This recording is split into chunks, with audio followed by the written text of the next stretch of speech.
जो तस्वीरें आज हम आपको दोनों दिखा रहे हैं, एक तरफ वो संगठन है जो अपने नेता के साथ कंधे से कंधे मिला के खड़ा है, पार्लियामेंट पहुंचने पर उसका सम्मान कर रहा है, और एक तरफ वो नेता है जिसके पीछे भीड़ खड़ी हुई थी। यही बौद्धिक बेईमान उस वक्त उनकी जय जयकार कर रहे थे। और जैसे ही चीजें बदली वैसे ही उसी व्यक्ति की इन लोगों ने बुराइयां करनी शुरू कर दी। सोनम वांगचुक गांधी को मानने वाले समाज सेवी हैं। उनके आंदोलन में अहिंसा है और विचार में समाज हित है, छात्र हित, राष्ट्र हित। सोनम वांगचुक ने कहा कि उन्होंने अनशन इसलिए तोड़ा ताकि आंदोलन के नाम पर हिंसा को बढ़ावा ना मिले। उन्होंने पुलिस के लाठीचार्ज के साथ साथ आंदोलन में हुई हिंसा का भी विरोध किया। मित्रों, उस हिंसा में 200 से ज्यादा सुरक्षाकर्मी घायल हुए। इनमें से कई ऐसे पुलिस वाले हैं जिनके बच्चे छात्र आंदोलन के साथ खड़े थे। और अब इस खबर को थोड़ा ध्यान से सुनिए। मैं फिर आपसे कह रहा हूं, इस खबर में आज उन बच्चों की आवाज है जो एक वक्त में छात्र आंदोलन में खड़े हुए थे साथ में। आज वही बच्चे, और कौन बच्चे थे? पुलिस वालों के बच्चे। आज वही बच्चे अपने पिता के हक की बात करने के लिए देश के सामने आए। वो पूछ रहे हैं जिन्होंने सिर्फ ड्यूटी निभाई, वो वर्दी आखिर क्यों पिटी? जिन्होंने संसद की सुरक्षा करने की जिम्मेदारी निभाई, उन पर हमला क्यों हुआ? उन्हें विलेन क्यों बनाया गया? और ये बच्चे जेनजी हैं। इन बच्चों की आवाज आज आपको जरूर सुननी चाहिए और ये सोचकर सुननी चाहिए कि पुलिस वाले भी किसी के पिता होते हैं। और ये बात सिरे से खत्म कर दी गई। एक व्यक्ति वो जिसने इस आंदोलन में आमरण अनशन किया, 26 दिन तक बैठा रहा, उसे भी विलेन बना दिया गया। और जो लोग संसद भवन में लोग ना घुसे, हिंसा ना फैले, उसके लिए सड़क पर उतरे और पिटे, उन्हें भी विलेन बना दिया गया। इस समय जिस परिवार की तस्वीर आप देख रहे हैं, यह दिल्ली पुलिस के इंस्पेक्टर नंद किशोर सिंह का परिवार है। नंद किशोर सिंह की ड्यूटी प्रदर्शन के दौरान जंतर मंतर पर लगी थी। वो नाइट ड्यूटी के लिए जा रहे थे, तभी उपद्रवियों ने उनको घेर लिया। उनको बुरी तरह से पीटा, सड़क पर दौड़ा दौड़ा कर कभी लाठी, कभी डंडे, कभी लातों से मारा। उपद्रवियों के हमले में बुरी तरह घायल हुए नंद किशोर सिंह को अस्पताल में एडमिट होना पड़ा। आज दिल्ली पुलिस के इंस्पेक्टर नंद किशोर सिंह की बेटी भाव्या कुछ कहना चाहती है। भाव्या की उम्र 13 साल है। वो 9th क्लास में पढ़ती है। उनको लगता था नीट पेपर लीक का मुद्दा उनके भविष्य से जुड़ा है, इसीलिए इस प्रोटेस्ट का समर्थन कर रही थी। लेकिन अपने पिता पर हमले का वीडियो देखकर अब वो क्या सोच रही हैं, देश से क्या कहना चाहती हैं, आज आपको भाव्या की बातें बहुत ध्यान से सुननी चाहिए। ये एक जेनजी की आवाज है, ये भी एक जेनजी की आवाज है। और जब उसने अपने पिता को पिटते हुए देखा, उनका अपमान होते हुए देखा, तब क्या कहा, इसको सुनिए। और एक चीज ध्यान रखिए, ये जो सड़क पर लोग उतरते हैं, ये जो भीड़ शामिल होती है, जो उपद्रवी होते हैं, जो हिंसा करने लगते हैं, किसी के साथ कभी शाब्दिक लिंचिंग, कभी इस तरीके की लिंचिंग करते हैं, वो ये भूल जाते हैं कि ये व्यक्ति किसी का पिता होगा, किसी का भाई होगा। वो अपने रिश्तों को भूल जाते हैं। सुनिए क्या कहना है भाव्या का। मैं इंस्टा के थ्रू इन्हें फॉलो करती थी। न्यूज़ में जो इनके प्रोटेस्ट आते थे, जो पीसफुल प्रोटेस्ट थे, जो पहले सब देखती थी। पर उसके बाद जब ये न्यूज़ आई कि पुलिस पे हमला करा गया है, तो मुझे बहुत बुरा लगा कि जो लोग प्रोटेक्ट करते हैं इस नेशन को, इस यहाँ के लोगों को, इस देश के, उन पे ही हमला किया जा रहा है। तो मुझे बहुत बुरा लगा। तमाम जो प्रोटेस्टर बैठे थे, स्टूडेंट बोल रहे थे कि पुलिस ने ही लाठी चार्ज किया, पुलिस बर्बरता की स्टूडेंट के ऊपर। पुलिस ने लोगों पे तब हमला नहीं करा जब जंतर मंतर पे थे वो, उन्होंने तब हमला करा जब वो पार्लियामेंट में घुसने की कोशिश कर रहे थे। वो लोग आराम से भी अपनी बात को रख सकते थे, लेकिन वो ऐसे हिंसा के ज़रिए अपनी बात को रखना चाहते थे, तो वो गलत था। वो रोकने के लिए करा था उन्होंने। बेटा, आप ये वीडियो देखो और बताओ कि क्या इस वीडियो को देखकर आपके मन में ये सवाल आया था? मुझे ये वीडियो देख के सबसे पहले ये सवाल आया था कि लोग इतने मतलब इतने वायलेंस के साथ क्यों ऐसे व्यवहार कर रहे हैं, इतना मार क्यों रहे हैं, पुलिस वालों को क्यों मार रहे हैं, जबकि उन्हें खुद पता है कि पुलिस उनके सेफ्टी के लिए वहाँ पे उन्हें ड्यूटी पे रखा गया है, वो उन पे क्यों हमला कर रहे हैं। मुझे नहीं लगता जहाँ पे वो लोग थे वो स्टूडेंट्स थे, क्योंकि स्टूडेंट कभी भी ऐसा रास्ता चूज़ नहीं करेगा। आप अपने पापा को लेकर क्या सोचते? लगता है कि मेरे पापा हीरो हैं, क्योंकि जैसे लोग उनके पीछे भाग रहे थे, मैंने वो वीडियो देखा जब लोग उनके पीछे भाग रहे थे, उनको सर पे मार रहे थे, लाठी मार रहे थे उन्हें, तो मुझे बहुत बुरा लगा कि मतलब वो इतनी लोगों की भीड़ से भागते हुए बच के आए हैं, तो ये हीरो से कम भी नहीं है, उनके मुंह पे मारा गया उन्हें, तो ये मुझे बहुत बुरा लगा। मित्रों, आज इस बच्ची ने 4 बड़ी बातें कही। पहली, वो नीट आंदोलन के साथ थी, यानी हर बच्चा, चाहे वो पुलिस वाले का हो या फिर रैपिड एक्शन फोर्स के जवानों और अधिकारियों का, वो सब इस आंदोलन के साथ खड़े थे। दूसरी बड़ी बात इस बच्ची ने जो कही वो ये कि पुलिस ने बच्चों को प्रदर्शन करने से नहीं रोका, उन्हें रोकने के लिए सिर्फ उस वक्त लाठीचार्ज किया जब वो संसद की तरफ जा रहे थे। तीसरी बात, इस बच्ची को लगता है कि इस प्रदर्शन में छात्रों के साथ कुछ उपद्रवी तत्व भी आ गए थे, क्योंकि छात्र किसी पुलिस वाले को इस तरह से नहीं पीट सकते। और चौथी और सबसे बड़ी बात, भले ही दिल्ली पुलिस पर प्रोटेस्ट के दौरान ज्यादती करने के आरोप लगाए जा रहे हो, लेकिन इस बेटी के लिए उनके जो इंस्पेक्टर पिता है वो हीरो है, क्योंकि इस बच्ची को लगता है कि दिल्ली पुलिस के अफसर और जवान अपना फर्ज निभा रहे थे, वो बच्चों के दुश्मन नहीं थे। मित्रों, आज आपको इंस्पेक्टर नंदकिशोर सिंह की पत्नी की बातों को भी सुनना चाहिए।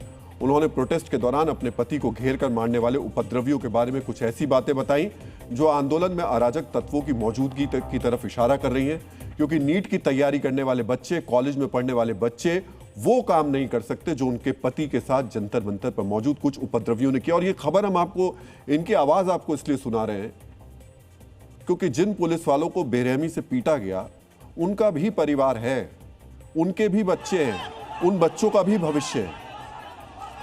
ये भूल करके जो एक तरफा नैरेटिव चलाया जाता है, पहले सुनिए वो क्या कह रही है इसको। ठीक है, बच्चे अपनी बात कह रहे हैं, अपनी बात रख रहे हैं। बहुत ठीक लग रहा था कि वो जो उनको फील हो रहा है, उनके साथ इनजस्टिस हो रहा है, उसके लिए वो अपनी वॉइस को रेज कर रहे हैं। ये ठीक लग रहा था कि मतलब ठीक कर रहे हैं बच्चे।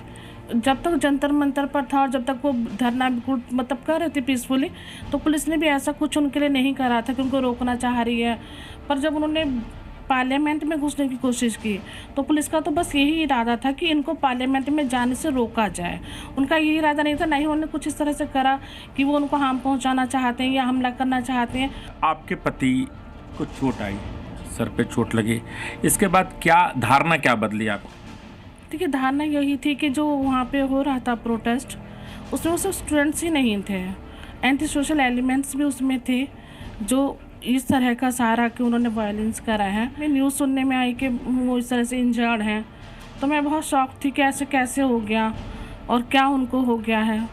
फिर जब हमने रामल और लोहिया में उनकी हालत देखी तो और भी ज़्यादा जो है वो बहुत ही मतलब उनकी हालत बहुत ख़राब थी उस टाइम पर। वहाँ देखिए, उन्होंने जिस बहादुरी से सामना किया इन सब चीज़ों का, वो जो इस तरह एंटी सोशल एनिमल सब उनके ऊपर इस तरह से घेरे हुए हैं, उनको बुरी तरह से उनके ऊपर अटैक कर रहे हैं, और जिस तरह से उस भीड़ से वो बच कर आए हैं, उन्होंने जो भी कुछ किया वो एज अ हीरो ही है कि उन्होंने अपने आप को बचाया है। जबकि उन्होंने मतलब उनके साथ ये नहीं करा कि उनको मारा ही है, स्नैचिंग भी करी गई है।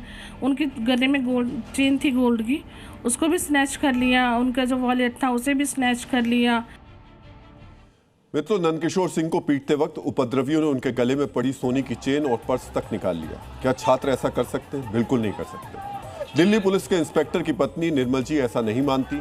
वो भी ये मानती हैं कि अगर जंतर मंतर से निकलकर बच्चे संसद की तरफ नहीं जाते तो उन पर लाठीचार्ज नहीं होता। निर्मल जी के लिए भी उनके पति हीरो हैं। मित्रों, नंदकिशोर सिंह पूरी तरह से पिटे, फिलहाल वो अपने घर पर हैं। जंतर मंतर प्रोटेस्ट के दौरान कैनॉट प्लेस थाने में पोस्टेड हेड कांस्टेबल बाबूलाल आज भी अस्पताल में भर्ती हैं। अभी थोड़ी देर पहले उनका ऑपरेशन हुआ है। उनके शरीर में कई फ्रैक्चर हैं, सिर में गंभीर चोट है। हेड कांस्टेबल बाबूलाल के परिवार पर भी विपत्ति टूट पड़ी है। दंगाइयों ने 20 जुलाई को उस वक्त उनको घेरकर बुरी तरह पीटा जब वो थाने से निकलकर ड्यूटी पर जा रहे थे। उनकी बुरी तरह पिटाई की गई। अगर मौके पर मौजूद कुछ लोगों ने उनको नहीं बचाया होता तो शायद उपद्रवी उनको मार देते। आज हमने उनके बेटे यशपाल से बात की। यशपाल भी जेनजी है। आज आपको यशपाल की बातें भी बहुत ही ध्यान से सुननी चाहिए।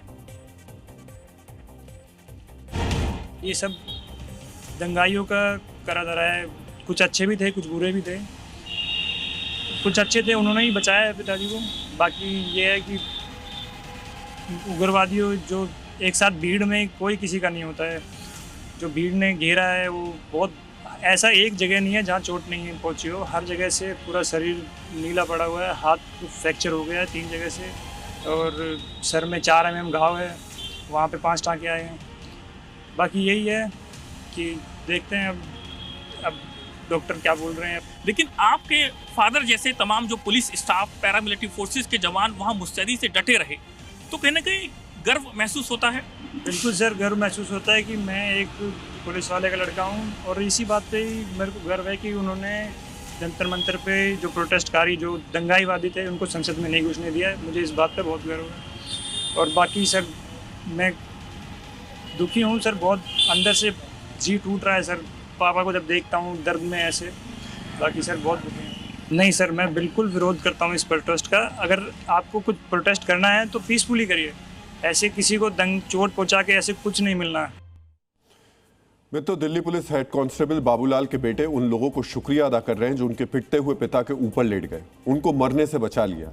ये बताता है कि इस प्रदर्शन में वाकई छात्र भी शामिल थे जो एक सही मुद्दे पर विरोध प्रदर्शन करने पहुंचे थे, लेकिन उपद्रवियों ने इस आंदोलन में हिंसा करके इसकी दिशा भटकाने की और हालात बिगाड़ने की कोशिश की। फिलहाल बाबूलाल का ऑपरेशन हुआ है, हम भी उनके सुरक्षित रहने की प्रार्थना करते हैं। और एक चीज गौर कीजिए, दोनों ही परिवार नीट आंदोलन के समर्थक हैं, दोनों के बच्चे इस आंदोलन का समर्थन कर रहे हैं, कह रहे हैं कि वहां अच्छे छात्र भी थे, लेकिन ये भी मान रहे हैं कि वहां उपद्रवियों की भीड़ थी और उन उपद्रवियों की भीड़ ने खास मकसद से पुलिस को टारगेट किया।